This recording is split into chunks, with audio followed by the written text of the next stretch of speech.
My name is Amy Scobie. I want to first thank Ursula for inviting me to be here. I'm definitely privileged to be here and happy to see Hamburg, which I've heard about for a very long time and never got to see myself, so that's also pretty exciting for me. I worked in Scientology for 27 years. I began my career at age 14 up in Washington State. I joined the Sea Organization directly after my 16th birthday. And then I went to Copenhagen as my first job assignment, and I was responsible for getting personnel procured to Flag in Florida, the Flagland base in Clearwater, Florida. And I didn't know the first thing about visas, currency exchange, or anything like that.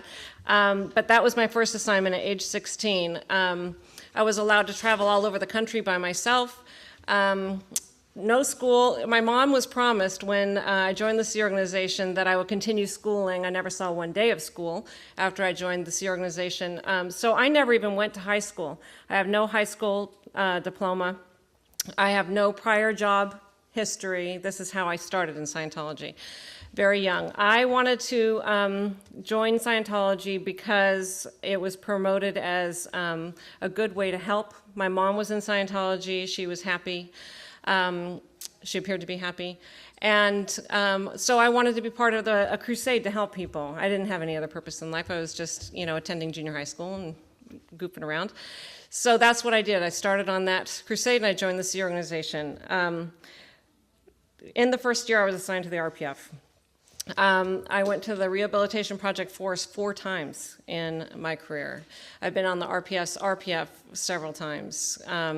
I've had my share of digging up septic tanks and scrubbing dumpsters with toothbrushes, and there's all sorts of horror stories that go along with that. The mindset on that is that anything that goes wrong is personally caused. It's nothing to do with the organization. It's your fault and something wrong with you that needs to be corrected.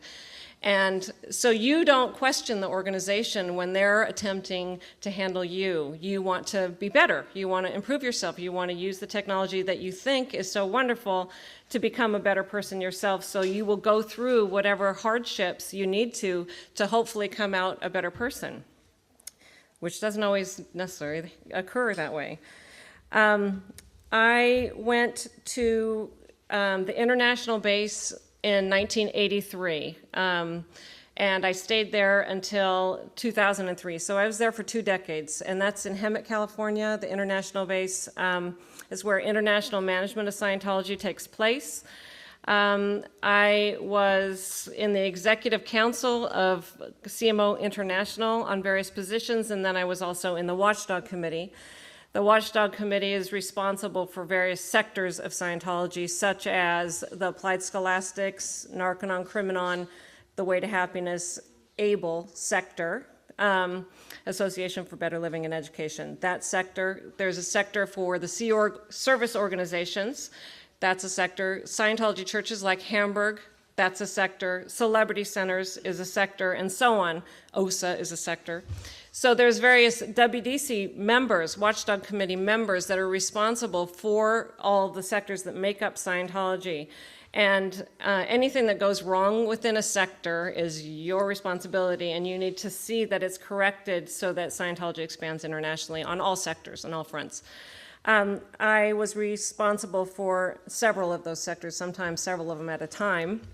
My first position in Watchdog Committee was WDC for celebrity centers. I did that for several years as a single duty, and then probably over a decade as either a double hat is what you call it, with other duties, but I was responsible for a long time. I worked on building Celebrity Center International when I started. It was 1991 when I started. They did not have a renovated building. They were understaffed. They did not have trained personnel.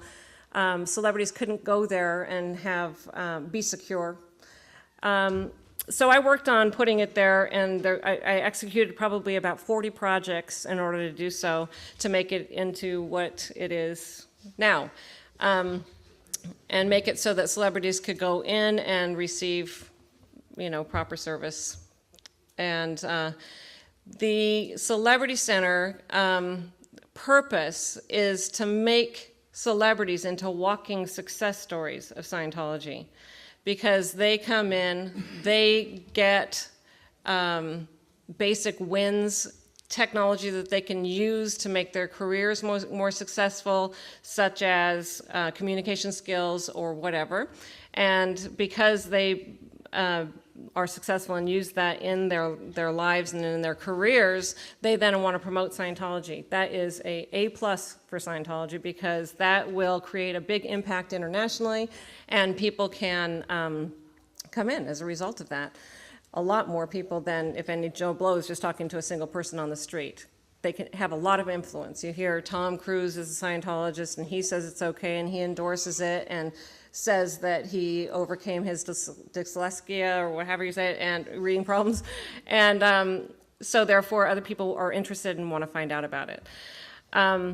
And one of the key ways to get celebrities into Celebrity Center was by having the existing Scientology celebrities promote it to the people that they were in contact with on the set or in their jobs or as artists or whatever, and to get them selected in and brought in. And it would be done on a gradient. They'd come and get a tour. They would go to the restaurant there. They would mingle there. They would feel completely welcome.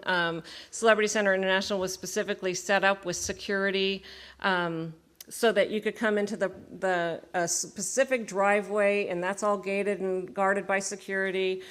You would go into the president's office, which was a secluded area of the Celebrity Center building. Within the president's office, there's a staircase that goes upstairs, and you have private auditing rooms where you receive the counseling, and course rooms that had dedicated people just to service them. So it was all very private. Security was there, hired security, and so someone could feel safe to go in and not have their name splattered all over the news that they walked into the building.